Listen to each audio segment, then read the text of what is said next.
Sue Bird won 4 WNBA championships. She was an All-Star 13 times, one of the more decorated basketball players in history, and also 5-time Olympic gold medalist, just named USA Basketball Women's National Team Managing Director.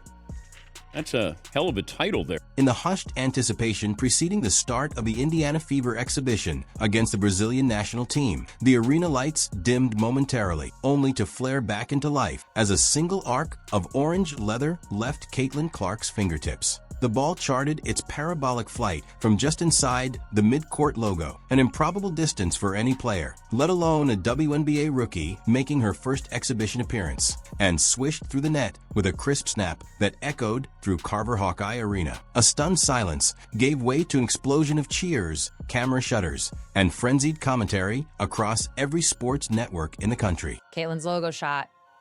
I mean, she outdid she logoed the logo. Now they got to put a new logo down. Eyewitnesses described the shot as if the laws of physics had momentarily paused, granting Clark an otherworldly invitation to the pantheon of greats. Sports anchors immediately noted the ripple effect. Within seconds, the hashtag Clark logo shot trended nationally, surpassing mentions of headline NBA preseason matchups featuring LeBron James or Steph Curry. Historical viewership data was upended. Averages for comparable WNBA exhibitions hovered around 400,000 viewers. Yet ESPN's broadcast of Clark's logo range 3 drew an astounding 1.28 million eyes, peaking at 1.6 million at the moment of the swish. Analysts pointed out that even during regular season games featuring the league's top veterans, such peaks remained rare. Within hours, highlight reels of the shot dominated social media timelines, generating millions of impressions and driving bursts of new interest in the WNBA's digital platforms. Cable providers reported spikes in subscriptions, specifically for ESPN's WNBA content, and betting markets adjusted live odds, now listing Clark's impact as a significant variable even in preseason conjectures. The reverberations of that one shot transcended sport. It became a cultural moment, a viral sensation that reframed expectations for rookies and underscored the growing mainstream resonance of women's basketball. What began as a routine exhibition transformed into a watershed, heralding a new level of audience engagement and spotlighting Caitlin Clark's arrival on the grand stage. Just 3 days after the logo range sensation, an unexpected communique arrived from WNBA icon Sue Bird. Known for her measured commentary and fierce loyalty to teammates and rivals alike, Bird issued a statement that read like a literary epistle. Clark's vision, composure, and fearlessness mark her as a once-in-a-generation talent. The sport's future rests in her hands. I think one of the things I love about Caitlin the most is her understanding and willingness to meet the moment and do the thing that she knows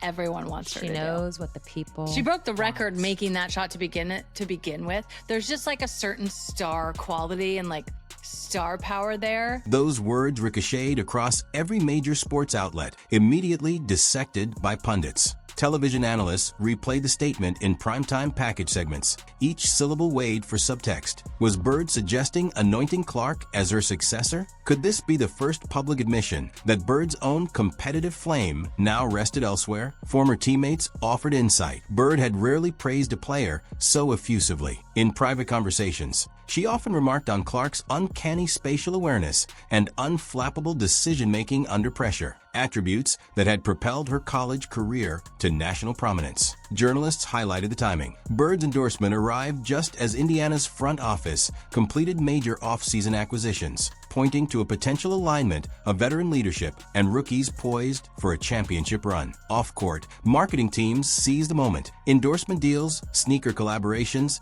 and branded content campaigns pivoted instantly, leveraging Bird's seal of approval. Within days, the Indiana Fever's merchandise sales spiked by 45%, and social media followership jumped by 30%, with Clark's personal accounts seeing the largest surge. Discussions erupted about the symbolic passing of a torch. Bird, the 4-time WNBA champion and 5-time Olympic gold medalist, offering her mantle to a player whose career had just begun. In basketball circles, that moment indicated more than flattery. It was a calculated recognition of legacy. By bestowing such praise with deliberate reverence, Bird proclaimed the dawn of a new era, one in which Clark would roam the court with the same consummate mastery that defined Bird's own legendary journey. The torch had been lit, and Clark's trajectory was now set against the glowing embers of Bird's storied career. When the numbers came in, it became clear. The WNBA had entered a new stratosphere. ESPN's coverage of Clark's exhibition game averaged 1.28 million viewers, peaking at 1.6 million during her logo range 3. Such figures eclipsed recent regular season peaks and rivaled top-tier NBA preseason matchups, an unprecedented feat for a league historically considered niche by mainstream audiences. The Caitlin Clark effect is back.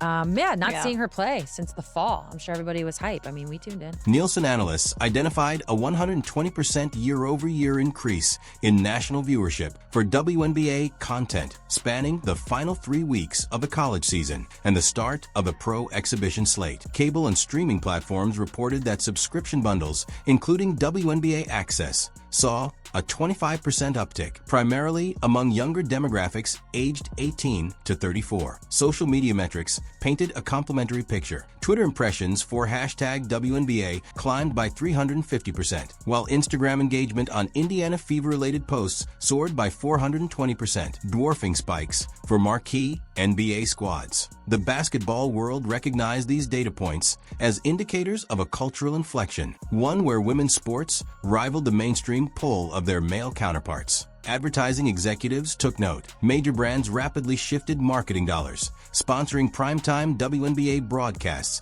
at rates previously reserved for NBA Sunday showcases. Data from sports marketing firms suggested that the ROI for WNBA sponsorships had improved by 60% in Q1 2025, fueled by Clark's magnetic presence. The narrative quickly solidified. Caitlin Clark was not merely a sports star. She had become a cultural influencer, a driving force behind a seismic shift in how women's basketball was consumed, discussed, and valued by fans, media, and corporate sponsors alike. I think it was best for both, and I said that at the time. I thought she had played a lot of basketball. I think she was tired. She needed a break.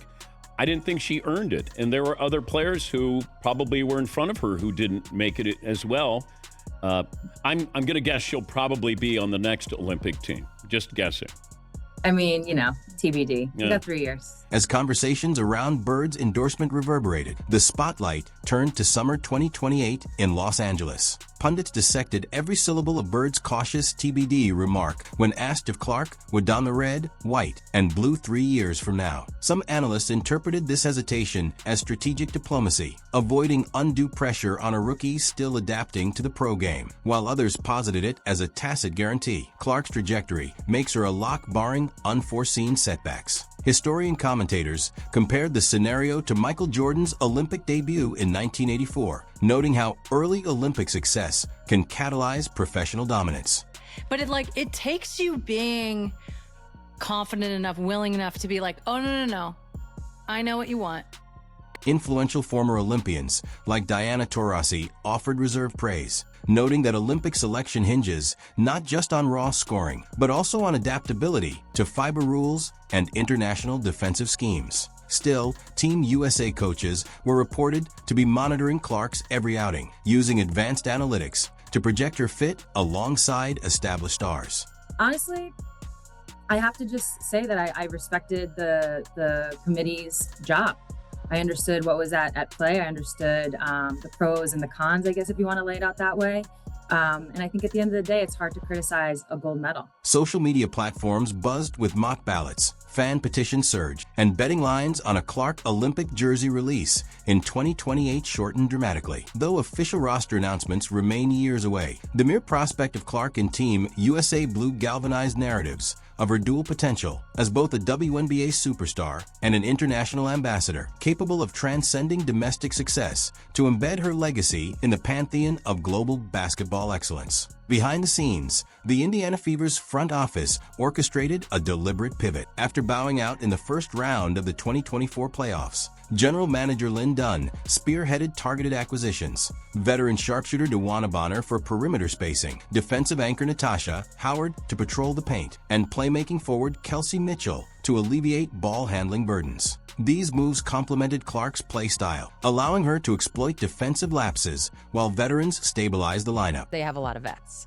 So you're bringing in DeWanna Bonner, Natasha Howard. I think Sophie Cunningham has already made her presence felt. So it'll be interesting to see how they move along. Frontcourt coach Lena Jones integrated a motion offense, emphasizing constant motion and off-ball screens to maximize Clark's court vision. Practice scrimmages featured situational drills, late clock decision-making under double teams, rapid-fire transition sequences, and pick-and-roll variations to hone chemistry. Data scientists in the organization developed a custom efficiency algorithm, measuring Clark's shot selection value against league averages and projecting that, with these roster upgrades, Indiana's offense could climb from 108.4 to 115.2 points per 100 possessions, a leap that analysts equate to turning a .500 team into a true contender. Community outreach initiatives amplified the narrative. Youth clinics and charity events featuring Clark and Bird together underscored the mentorship bond, while ticket sales campaigns leveraged the storyline of a new championship pursuit. The Fever's front office framed the season not merely as Clark's rookie journey, but as a holistic quest for a title, positioning Indiana as the team to watch once the regular season bell rings.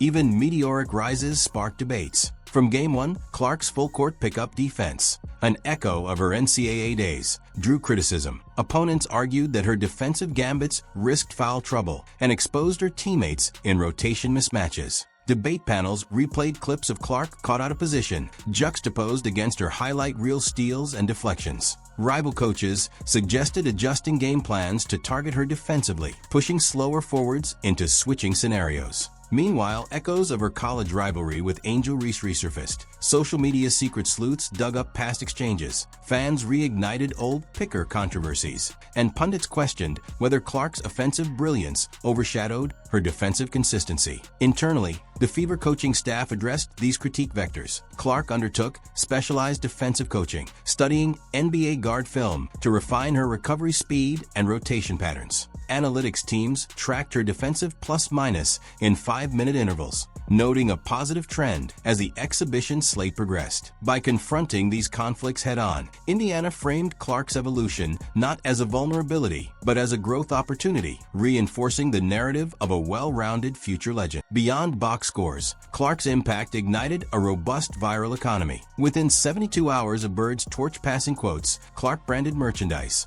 jerseys, logo t-shirts, and limited-run sneakers sold out in online drops, prompting delays and secondary market surges. Interactive digital collectibles, including NFT highlights of the logo range shot, fetched four-figure sums, illustrating a nascent blockchain partnership pitched by Fever executives. Media rights negotiations for WNBA highlight packages saw aggressive bids from streaming platforms seeking exclusivity windows. Podcast networks launched dedicated Clark-centric shows, while mainstream outlets like ESPN and The Athletic expanded coverage with feature documentaries and long-form profiles. Sponsorship landscapes shifted. Clark's marketability prompted deals with sports apparel giants, tech firms for wearable performance trackers, and lifestyle brands eyeing younger demographics. Revenue forecasts from financial analysts predicted a 20% boost in the WNBA's overall profitability tied directly to Clark's brand equity, challenging long-held notions about women's basketball as a secondary market. The phenomenon demonstrated how a single rookie's star power could catalyze a multifaceted revenue engine, blending traditional sports commerce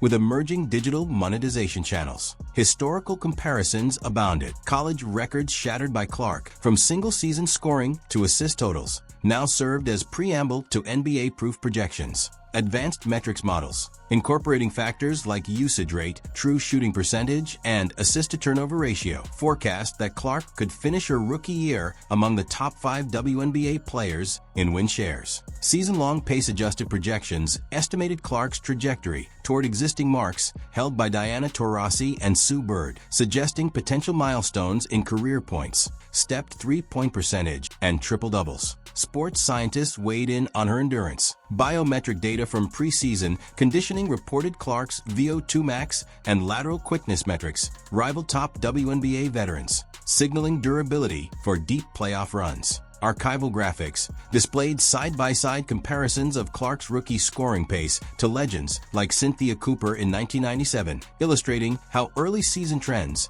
could portend historic careers. As each new projection surfaced, media narratives solidified. Clark wasn't just breaking records. She was redefining expectations for guard play in the modern game. A chorus of voices framed Clark's arrival. Teammate Aaliyah Boston lauded her court awareness, calling Clark the kind of teammate who sees the game 5 moves ahead. Opponents like Breanna Stewart acknowledged that preparing to guard Clark required exhaustive scouting and constant adjustments. Commentators from the broadcast booth, Michael Wilbon, Doris Burke, described Clark's presence as a seismic shift in league dynamics. Former WNBA stars took to social media. Tamika Catchings posted a highlight montage with the caption, "Witnessing greatness unfold is a privilege." International coaches, observing film clips, recommended integrating rule adjustments to manage rookie phenoms in global leagues. Through these collective perspectives, the narrative tapestry grew richer, reinforcing Clark's multifaceted impact across basketball's ecosystem. Clark's influence extended into broader cultural spheres. Fashion magazines featured her runway-ready gym attire. Music artists referenced her moniker in hit tracks.